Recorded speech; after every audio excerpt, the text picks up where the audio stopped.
다니엘서 7장 1절부터 14절까지의 말씀입니다. 다니엘서 7장 1절부터 14절입니다. 구약성경 1244페이지에 있습니다.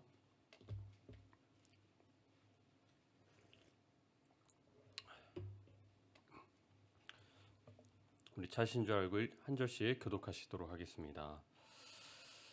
바벨론 벨사살 왕 원년에 다니엘이 그의 침상에서 꿈을 꾸며 머릿속으로 환상을 받고 그 꿈을 기록하며 그 일의 대략을 진술하니라.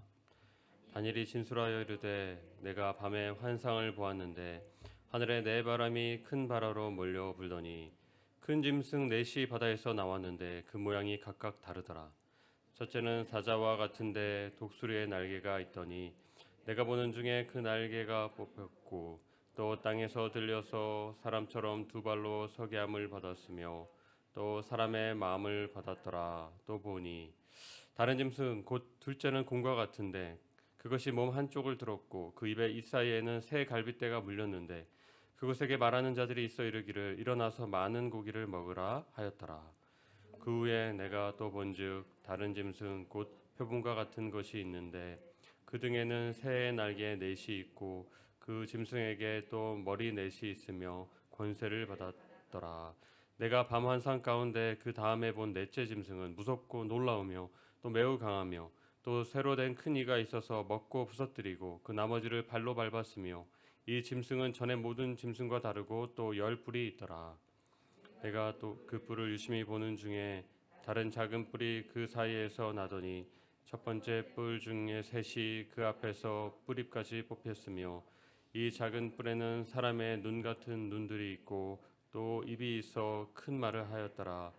내가 보니 왕자가 놓이고 옛적부터 항상 계시니가 자정하셨는데 그의 옷은 희기가 눈 같고 그의 머리털은 깨끗한 양의 털 같고 그의 보좌는 불꽃이요 그의 바퀴는 타오르는 불이며 불이 강처럼 흘러 그의 앞에서 나오며 그를 섬기는 자는 천천히요 그 앞에서 모셔선 자는 만만이며 심판을 베푸는데 책들이 펴 놓였더라.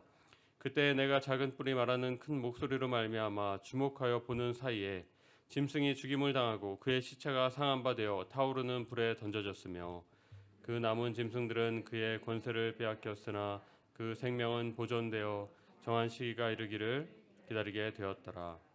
내가 또 밤 환상 중에 보니 인자 같은 이가 하늘 구름을 타고 와서 옛적부터 항상 계신 이에게 나아가 그 앞으로 인도되매 그에게 권세와 영광과 나라를 주고 모든 백성과 나라들과 다른 언어를 말하는 모든 자들이 그를 섬기게 하였으니 그의 권세는 소멸되지 아니하는 영원한 권세요 그의 나라는 멸망하지 아니할 것이라. 아멘. 오늘 함께 나눌 말씀의 제목은 영원한 나라라는 말씀의 제목으로 함께 은혜 나누기 원합니다. 오늘 본문의 내용은요, 이 앞선 6장에 이어지는 말씀이 아니라 이 바벨론 제국의 마지막 왕이었죠. 이 벨사살 왕의 시기에 다니엘이 기록한 것으로 이 7장의 중간에, 그러니까 다니엘서의 중간에 삽입되어진 그런 내용입니다. 다니엘이 처음으로 포로로 끌려간 때는요, 이 바벨론의 왕 느부갓네살에 의해서였죠. 그리고 바벨론은 그의 이 자손, 이 손자였던 이 벨사살 왕 때까지 바벨론을 섬기게 되었습니다. 당시 고대 근동 사회에 하나님께서 무엇인가 하나님의 뜻을 전하시기 위해서 종종 꿈으로 말씀하시곤 하셨습니다. 요셉도 꿈을 받았고요. 그리고 이집트의 바로도 꿈을 받았죠. 그리고 바벨론의 느부갓네살 왕에게도 주신 꿈처럼 오늘 이 다니엘에게 하나님께서는요 찾아오셔서 그에게 직접 꿈을 허락하십니다. 그리고 다니엘이 그것을 받아 기록한 것이죠. 그런데 오늘 그 기록한 내용을 보면요, 그 꿈의 내용에서 우리가 조금은 이해하기 어려운 장면들이 등장하고 있습니다.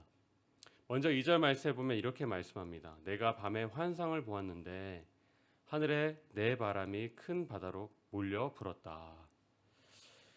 여기서 하늘의 네 바람은요, 동서남북을 의미하는 거예요. 그리고 큰 바다는 이 세상을 말하는 것입니다. 이 바람이요, 동서남북으로부터 이 큰 바다에 분 후에 바다에서 이 큰 네 마리의 짐승이 나왔는데 그 모양이 이렇다라고 말씀을 기록합니다. 첫 번째 짐승의 모양은요, 사자와 같은데 독수리의 날개가 있었다. 그리고 그 날개가 뽑히고 이 땅에서 들려서 사람처럼 두 발로 서게 되며 사람의 마음을 받았더라라고 기록합니다. 이것은 무엇을 의미하는 것일까요? 여기서의 이 네 마리의 큰 짐승은요, 앞으로 이 다니엘의 시대부터 시작해서 앞으로 일어날 큰 나라들을 의미하는 것입니다. 이 마치 바벨론의 느부갓네살 왕의 꿈 아시죠? 그 꿈의 신상의 꿈처럼 그 순서와 내용이 동일한 것입니다. 첫째 나라가 어디였습니까? 바벨론. 네, 바벨론이었죠. 사자와 독수리는요, 하늘과 땅에서 가장 강한 동물입니다. 이처럼 아주 강력한 국가가 일어날 것을 말하는 것이죠. 바벨론을 의미합니다. 그리고 여기에서 이 짐승이 사람과 같이 걷고 사람의 마음을 받았더라라는 이 말씀은요, 바벨론의 왕 느부갓네살이 그의 교만함으로 인해서 자신의 이 나라를 자랑하다가 하나님으로 인해서 그의 이성을 잃고 동물과 같이 7년의 시간을 살게 되죠.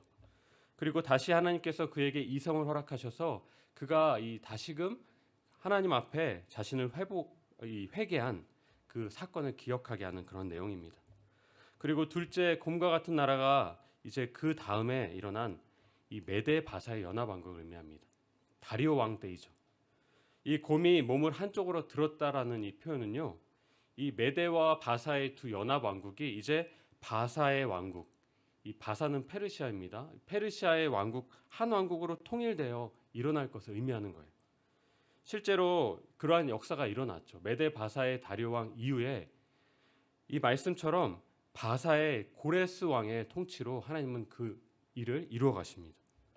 그리고 그 다음에 짐승의 모습은 무엇입니까? 표범과 같은데 등에 날개 넷이 있고 머리에 넷이 있어 권세를 받았더라. 이 나라는요, 페르시아를 정복한 강대한 나라입니다. 바로 헬라를 말하는 것이죠. 알렉산더의 제국을 의미합니다.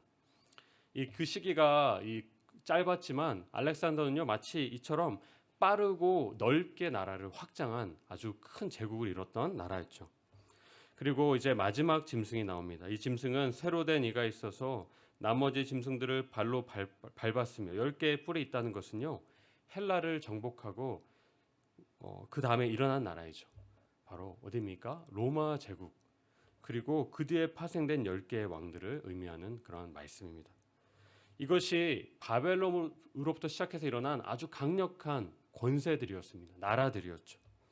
놀랍게도 하나님은 어떠하셨습니까? 이 400년의 시간 동안에요, 정확히 이 다니엘의 때로부터 이것을요 아주 구체적으로 놀랍게 성취하셨습니다. 이들은 어떻게 보입니까? 굉장히 강력해 보입니다. 마치 이 세상을 모두 정복하고요, 그 기세가 절대 꺾이지 않을 그러한 모습처럼, 그러한 권세처럼 우리의 눈에 보이는 것이죠. 8절 말씀에서 보면 이 마지막 짐승에게서 작은 뿔이 하나 나왔다. 그래서 앞선 세 뿔을 뿌리채 뽑게 되었고, 그리고 이 작은 뿔에는 사람의 눈들과 같은 눈들이 있고 또 입이 있어서 큰 말을 하였다. 이 큰 말이 무엇이냐면요, 이 다니엘서를 8장과 11장의 말씀을 보면 이 뿔이 말하는 큰 말은요, 자신의 오만함과 교만함입니다. 그러니까 자신들의 권세와 힘에 취해서 스스로를 계속해서 높이는 거예요. 나는 영원할 거야. 절대로 이 나라는 멸망하지 않을 거야. 내 권세는 영원할 거야 라고 확신하고 높입니다. 자랑하죠. 그런데 이 뿔이 자신을 막 자랑하는 이 말을 늘어놓는 이 장면 중에 이제 이 장면이 세상에게서, 짐승에게서 이제 하나님의 심판대로 바뀌어서 이제 9절 말씀에 이어져서 이 말씀이 이렇게 선포되고 있습니다. 9절 말씀에 이렇게 말씀합니다. 왕자가 놓였고 옛적부터 계신 이가 좌정하셨는데 그의 옷의 희기가 눈 같고 머리털은 깨끗한 양의 털 같고 그의 보좌와 바뀌는 타오르는 불과 같다. 그리고 그를 섬기는 자는 천천히고 모셔선 자들이 만만이며 그가 심판을 베푸는데 그 앞에 책들이 펴 놓여 있었다. 이것은 누구를 의미하는 것입니까? 바로 이 세상의 심판자로 오신 예수 그리스도를 의미하는 것이죠. 이 세상은요, 자신들의 스스로가 계속해서 영원할 것이라고 생각하며 살아갑니다. 그렇지 않습니까? 영혼이 번성하고요, 계속해서 발전하고 있죠. 그것이 멈추지 않고 끝이 없을 거라고 그렇게 말하는 거예요. 자신들이 뛰어나고 영원할 것이라고 그렇게 계속해서 말하는 것이 바로 이 세상과도 같죠. 그런데 무엇입니까? 앞선 나라들이요, 바벨론이 메데바사에게 또 먹히고, 또 이 메데바사는 바사로, 또 바사는 또 이제 이 헬라로, 헬라는 로마로, 이렇게 서로 이 나라들이 어떠한 나라도 영원한 나라가 없었듯이 먹히고 먹히는 것처럼 결국 이 모든 것 또한 결국 주님의 심판대 앞에서 무너질 세상이라라고 그렇게 우리 가운데 말씀하시는 것입니다. 결국 이 넷째 짐승은요, 심판 속에 영원한 불에 던져지게 됩니다. 그리고 이 세 짐승들 또한 그의 권세를 다 잃고 마지막 때를 기다리는 것이죠. 이것은 어떤 것을 의미하냐면요, 세상의 권세를 십자가에 다시 취하시고 죽음에서 부활하시고 승리하신 예수님의 그런 사건을 의미하는 그런 말씀입니다. 그리고 13절의 말씀에서는요, 다시금 이 땅에 오셔서 재림하셔서 그의 백성들과 함께할 하나님 나라의 영원한 통치를, 영원한 나라를 우리 가운데 말씀해 주시는 그런 말씀인 것이죠. 다니엘은요, 이처럼 앞으로 일어날 예언의 꿈들을 꿈꾸고 기록하였습니다. 이 꿈에 주는 의미가 무엇입니까? 이 세상이 아무리 결코 잘나고 지혜롭고 위대하고 영원해 보이지만 결국 어떤 한 나라도 영원한 나라가 없었던 것처럼, 그 권세가 영원한 나라가 없었던 것처럼 영원하지 않을 것이다 라는 거예요. 우리에게 영원한 것을 우리가 바라보며 살아가라 라고 그렇게 말씀하는 것이죠. 우리에게는 어떻습니까? 영원한 권세와 나라로 임하실 영원한 분이 우리에게 계십니다. 그분이 누구이십니까? 바로 예수 그리스도이시죠. 영원한 왕이 우리에게 계신다라는 거예요. 세상의 왕을 바라보며 살지 말고 영원한 왕을 우리가 꿈꾸고 바라봐야 한다라는 거예요. 실제로 이 예언은요, 놀랍게도 빠짐없이 세밀하고 구체적으로 그대로 이루어졌습니다. 무려 400년의 시간 동안 다니엘의 시대부터 일어났고요. 그리고 2500년의 시간 가운데 놀랍게 예수님을 통해서 이루어졌죠. 그리고 이 다니엘의 예언은 어떻게 되었습니까? 지금도 우리에게 적용되는, 이루어질 그런 예언의 말씀이라는 거예요. 우리가 이 땅에 살아가면서 세상의 기준과 가치와 위대함을 보며 나의 기준과 눈을 그곳에 계속 두고 땅만 바라보는 삶이 아니라 우리의 눈을 어떻게 합니까? 하늘을 올려 들여다보는 삶. 하늘을 바라보면서 영원한 가치와 영원한 권세가 있는 그 하나님 나라에 두고 예수 그리스도 안에서 나의 소망을 두고 살아가는 삶을 살 것을 우리 가운데 말씀하시는 거예요. 그리고 계속해서 이것을 기대하고 소망하며 나아갈 때 비로소 우리 마음 가운데 어떻습니까? 다시 오실 예수님, 다시 오실 주님을 내가 기다립니다. 내가 주님의 재림을 기다립니다. 오시옵소서라고 마라나타라는 그런 신앙의 고백이 우리 마음 가운데 이루어지게 된다는 그런 말씀인 것이죠. 오늘 하루도 주님께서 우리에게 영원한 왕 되신 예수 그리스도를 바라보는 삶을 말씀하십니다. 오늘 하루도 말씀을 기억하시면서 영원한 왕 되신 예수님만을 바라보시며 주님께 내 마음을 드리고 하늘의 소망으로 하늘을 바라보며 살아가시는 하루의 삶 되시길 예수 그리스도의 이름으로 축복합니다. 기도하시겠습니다.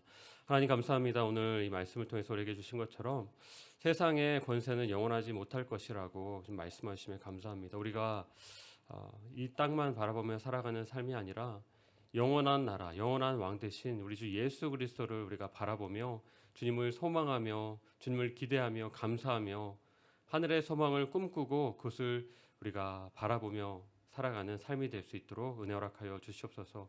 오늘도 그러한 삶을 우리에게 살아가게 하시고 주님과 동행하는 삶으로 우리의 삶을 채워주시고 일하여 주시옵소서. 그렇게 하실 것을 믿고 감사드리며 존귀하신 예수 그리스도 이름으로 기도합니다. 아멘. 두 가지를 함께 기도하겠습니다. 첫 번째로 우리 말씀을 놓고 기도하기 원합니다. 기도하실 때 우리에게는 세상보다 크신 주님이 계심을 믿습니다.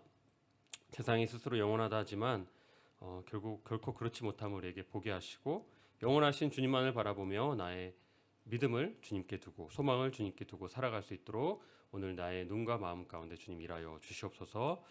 이렇게 기도하시고 또 두 번째로 이제 수능이 이번 주 목요일에 진행됩니다. 준비하는 수험생 가운데 마음 가운데 역사하셔서 붙잡아 주시고 평강을 주시고 지혜 허락하여 주시옵소서. 주시는 체력과 지혜와 평안함으로 붙드시고 이 시간을 통해서 하나님만을 찾고 의지하며 나아가는 그런 믿음의 시간이 될 수 있도록 우리 수험생들 가운데 은혜 허락하여 주시옵소서. 기도하시고 개인의 기도 제목을 놓고 기도하시고 돌아가시면 되겠습니다. 함께 기도하시겠습니다.